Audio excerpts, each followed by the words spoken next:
say it's very nice to hear from both of you. I think the Senate is about to get very, very interesting. But the funny thing about minor parties and the way that they help our democracy is that happily it doesn't actually matter whether you like Bob or David at all for them to do good things for everyone who votes in Australia. I do think it's a shame that poor Ricky has become somewhat the poster child for the failing electoral system. One might argue that the number of politicians gracing the doors of ICAC are a better argument for what's wrong with the political system at the moment than some poor guy who doesn't know how to manage his press yet. I guess my warm feelings towards minor parties, despite having spent most of my life working for a major party, partly come from the fact that the first minor party representative that I dealt with quite a lot was the very, very charming John Tingle. And back when we were changing the gun laws, I imagine David and I might have some differences of opinion about the gun laws, but John, of course, represented the Shooters Party, which had never been a force in politics previously, and my prejudice about him was that he would be some sort of mad gun-toting redneck lunatic. And of course, John not only was an eloquent and thoughtful advocate for his constituency, he turned out to have a really positive contribution to make across a wide range of policy topics as well. And in the years that I worked in New South Wales Parliament, which included being assistant to the Leader of the House and running the crossbench briefings and dealing quite closely with the independents, I worked with the Shooters Party, Better Future for Our Children, the Greens, the Outdoor Recreators, the Christian Democrats, and briefly One Nation. And I would say that only one of all of those people who nobody wanted to spend any time with was the One Nation member. But all of the rest of them were each in their own way a really pleasant surprise. And on occasion, able to do great things for the state of New South Wales. My own experience of working with the crossbench independents to get through our tendering out and contracting of bus contracts was, for me, a really solid experience of understanding how each of the independents had made the time to meet with people from industry and the community. They had personally acquainted themselves with the issues and with the stakeholders. Whenever I negotiated with major parties, either with our own ministers or shadow ministers, you dealt with one person on behalf of an entire party, and that one person and maybe a couple of their staff would decide for that whole group what their decision would be, whereas the independents would actually put quite a lot of personal effort into coming up with their views on each bill as they came forward. And I was thinking, as we looked at the results from the European elections, that when you see that UKIP got 4 million, I think, votes, looks like an enormous endorsement of that view until you see that 30 million people didn't vote at all. And one of the great benefits in Australia, of course, is that we have compulsory voting. So you don't get a victory by 4 million people over the 30 who couldn't be bothered turning up or felt too disenfranchised. But in a system of compulsory voting, we're terribly at risk of oligopoly. And we've often had the same two parties, the same as we somehow have the same two airlines, two stevedores, two supermarkets. And so the small parties in a compulsory voting system allow people to express their disappointment with the majors and send a quite articulate message because of the wide choice of small parties that they have. So if they choose to say to Labor, for instance, I want to send you a message that I'm unhappy. I can't bring myself to vote for the Libs, but I want you to know that I'm really unhappy about national park regulation, about drug laws, about refugee policy, about climate change, about the lack of a bullet train, whatever particular issue it is. It means that people don't simply have the binary choice between the current political duopoly or what's appearing to be the burgeoning, Greens included, oligopoly at the moment. So for Australian democracy to continue to be as inclusive as it is through compulsory voting, we absolutely need to have the small parties who provide people with the variety of choice that keeps the major parties honest to an extent, because otherwise you're forced to vote for people that you're probably not terribly happy with and wind up giving one of the majors a terribly inflated sense of their standing with the community, which is not very good for democracy at all. So I guess on that level, it doesn't really matter whether you like any or none of the small parties. They have a great structural role to play in strengthening democracy. And in practical sense, the independents that I worked with in New South Wales got us an estimates committee, which was good for transparency and public spending.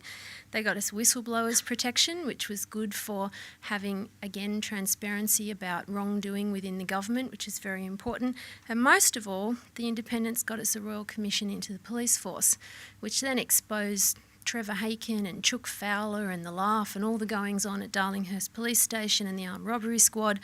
And we had a huge unearthing of terrible corruption within the state of New South Wales, which would not have happened had the independents not forced that through the Parliament, had Clover Moore and John Hatton not supported that. It certainly wouldn't have happened. And I think that it's important for us not to be too distracted over the specifics of minor parties and whether or not we like Ricky Muir or not is sort of not really the point. The point is to have some diversity, some choice, some variety, so that you don't wind up artificially reinforcing the very limited choices that are made available to us by the major parties. So, having said that, I do rather like you two, but it also doesn't really matter if I don't.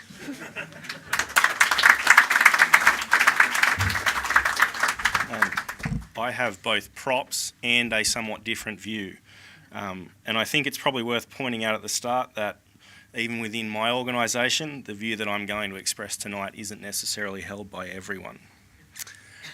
Of the range of different topics that came under the banner heading that we had for tonight's event, I really only have time to cover one of them, and I'm going to get my prop in early. The question is whether this is good or bad for democracy. Now, this is a mock-up of the 2013 New South Wales Senate ballot. The real one is a metre long and contained 110 candidates representing 44 group voting tickets. It was one of the largest and most complex ballots in Australian political history. And there are currently two ways that you can fill this out. You can number every single box below the line, 1 to 110, or you can put one number above the line.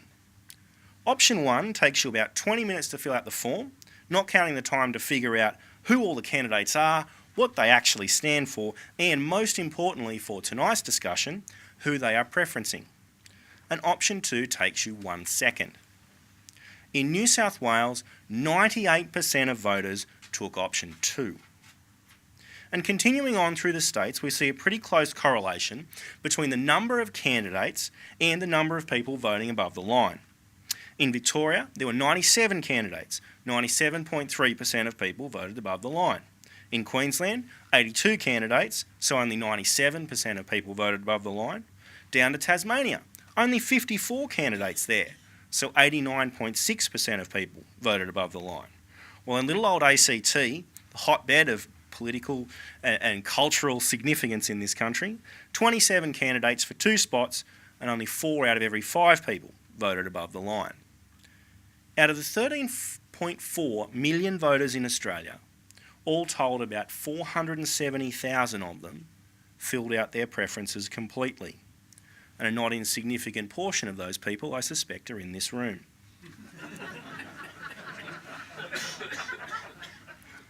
Now, the upshot of this is that the vast majority of preferences are distributed not by voters, but by group voting tickets. They're traded, they're swapped, and they're allocated by political parties in advance of the election.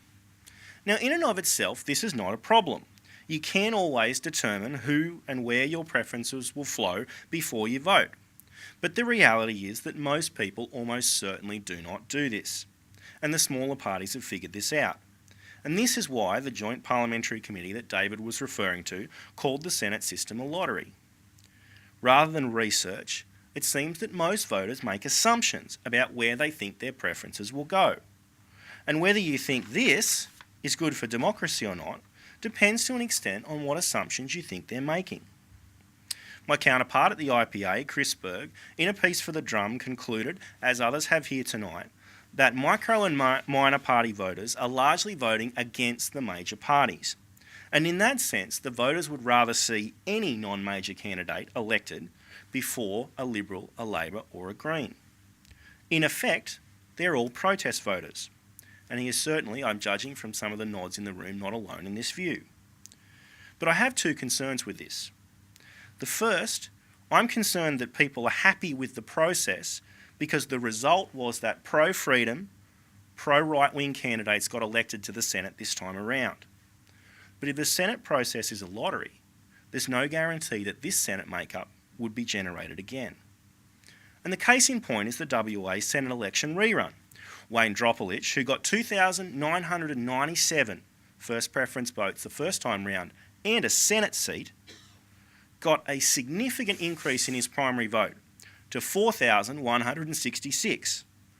But this time, he was excluded in count 17 of 37, not even halfway to Canberra.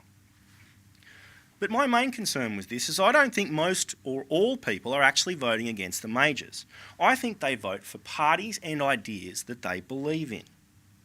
And I think they expect that if their chosen senators or their chosen few senators don't get up, that their votes will flow back towards a larger party that broadly supports their worldview. And I don't think that this is always happening. In New South Wales, voters who voted for the Bullet Train for Australia party saw their preferences delivered to the motoring enthusiasts. The Building Australia party found their preferences ended up with a Help End Marijuana Prohibition party. In Victoria, Australian Voice, a party that's against foreign ownership of land, non-public infrastructure and restrictions on immigration, together with the Country Alliance, also in favour of clamping down on environmental protests, found their votes went to the Sex Party, who have a very liberal view of immigration and foreign ownership. But better still, the Socialist Equality Party preferenced billionaire Clive Palmer's party, as well as the Coalition. Senator-elect Ricky Muir, and I don't really want to pick on Ricky tonight, but unfortunately he's in the firing line, started with just 17,222 votes, yet harvested more than 490,000 preferences, including those from as diverse groups as the Bank Reform Party and the Palmer United Party. In the first count at the WA election, the Sports Party is second last in count 9, with just 0.23% of the vote, yet preferences from WikiLeaks and others see them get into the Senate. It seems that the preference system is not working as well as it could. But before you get the idea that I think minor parties are the problem, I want to clarify something. I think the issue is in fact micro parties. Minor parties have policy platforms that cover most main areas of politics. They run candidates in lower house seats and they tend to get at least 10% of a quota in the Senate. Both Bob's Family First Party and David's Liberal Democrats Party are minor parties. And in my mind, no one can argue that David, who got 9.5% of the New South Wales vote, or Bob, who got nearly 4% of the South Australian one, do not represent a sizable portion of their respective electorates. But in my mind, the election of micro-parties, whose policy platform is limited to a handful of issues, who run only in the Senate and sometimes only in individual states, who get a fraction of 1% of the vote, are simply not representing the wishes of the voters in their electorate. Of the 44 voting groups in New South Wales, only 7 of them got more than 10% of a quota, and only 10 of them, which includes the ones in white and green here, got more than 1% of the vote. That is 36 candidates out of 110. The ones in pink collectively got less than 300,000 votes across the entire state. And the pattern is repeated in Victoria, where we see just 6 out of 39 got 10% of a quota and 7 more than 1% of the vote. Queensland, 8 parties with 1% of the vote. And in Bob's state of South Australia, 7 parties got 10% of a quota and only 8 got 1% or more of the vote. Across the nation, there are 5 minor parties who exceeded the 1% threshold in 3 or more of the 5 states, and just 9 more who got more than 1% in any one state. What this means in my mind is that 1/3 of the candidates are representing identifiable constituencies, have solid policy platforms and are looking to be elected on the basis of that. And the remaining 2/3 are there to try and win the Senate lottery. Reducing the number of micro-parties will contribute to an informed electorate. With fewer candidates, people are more likely to know who they're voting for, and they're more likely to look at the policies of the people who are standing for election.